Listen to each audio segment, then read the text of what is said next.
ರಾಜ್ಯದಲ್ಲಿ power sharing fight ಆಗಾಗ ಆಗ್ತಾನೆ ಇದೆ. ಇದಕ್ಕೆ ಸಂಬಂಧಪಟ್ಟಂತೆ ಸಿಎಂ ಸಿದ್ದರಾಮಯ್ಯ ಅವರು ಕೂಡ ಮತ್ತೆ ಖಡಕ್ ಸಂದೇಶವನ್ನ ಯಾರಿಗೆ ರವಾನಿಸಿದ್ರು ಅಂತ, ಎದುರಾಳಿಗಳಿಗೆ ಟಗರು ಮತ್ತೆ ಖಡಕ್ ಸಂದೇಶವನ್ನ ರವಾನಿಸಿದ್ರ.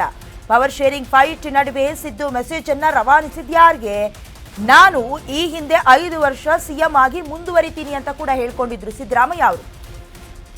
ಇದೀಗ ಎದುರಾಳಿಗಳಿಗೆ ಮತ್ತೊಂದು ಸಂದೇಶವನ್ನ ಪಾಸ್ ಮಾಡಿದ್ದಾರೆ. ಈ ಸಲವೂ ಕೂಡ ಬಜೆಟ್ ಮಂಡಿಸಲಿರುವ ಸಿಎಂ ಸಿದ್ದು. ಈಗಾಗಲೇ ಅದಕ್ಕೆ ಬೇಕಾದ ತಯಾರಿ ಕೂಡ ಆರಂಭ ಆಗಿದೆ. ಜನವರಿ 9ನೇ ತಾರೀಕಿಗೆ ಡಿಕೆ ಸಿಎಂ ಆಗ್ತಾರೆ ಅಂತ ಇಕ್ಬಾಲ್ ಹುಸೇನ್ ಹೇಳಿಕೆ ಕೊಟ್ಟಿದ್ರು. ಡಿಕೆ ಬಣಕ್ಕೆ ಸಿದ್ದು ಬಜೆಟ್ ಮಂಡನೆಯ ಸಂದೇಶ ಪಾಸ್ ಆಗಿದೆ. ಈಗಾಗಲೇ ಸಿದ್ದು 16 ಸಲ ದಾಖಲೆಯ ಬಜೆಟ್ ಅನ್ನ ಮಂಡಿಸಿದ್ದಾಗಿದೆ.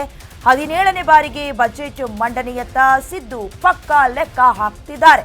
ಈಗಾಗಲೇ ಡಿಸಿಎಂ ಡಿಕೆ ಶಿವಕುಮಾರ್ ಅವರು ಮುಖ್ಯಮಂತ್ರಿಯಾಗಿ ಮುಂದುವರಿಬೇಕು, ಅದಕ್ಕೆ ಸಂಬಂಧಪಟ್ಟಂತೆ ಸಮರ್ಥನೆ, ಆಗಾಗ ಸೈಕಲ್ ಗ್ಯಾಪ್ನಲ್ಲಿ ಹೇಳಿಕೆಗಳು, ಹೈಕಮಾಂಡ್ನ ಮೊರೆ ಹೋಗಿ ಕೆಲವೊಂದಷ್ಟು ಸಮರ್ಥನೆಗಳನ್ನು ಕೂಡ ಗಮನಿಸಿದ್ವಿ. ಅದಕ್ಕೆ ಸಂಬಂಧಪಟ್ಟಂತೆ ನೋಟಿಸ್ ಕೂಡ ಹೋಗಿತ್ತು. ಆದರೂ ಕೂಡ ಬಾಯಿಗೆ ಬೀಗ ಹಾಕುವಲ್ಲಿ ವಿಫಲರಾಗಿದ್ರು. ಈಗ ಸಿದ್ದರಾಮಯ್ಯ ಅವರು ಒಂದು ಕಡೆ ಚಾಟಿ ಬೀಸುವಂತ, ಎಚ್ಚರಿಕೆ ಕೊಡುವಂತ ಕೆಲಸವನ್ನ ಎದುರಾಳಿಗಳಿಗೆ ಮಾಡಿದ್ದಾರೆ.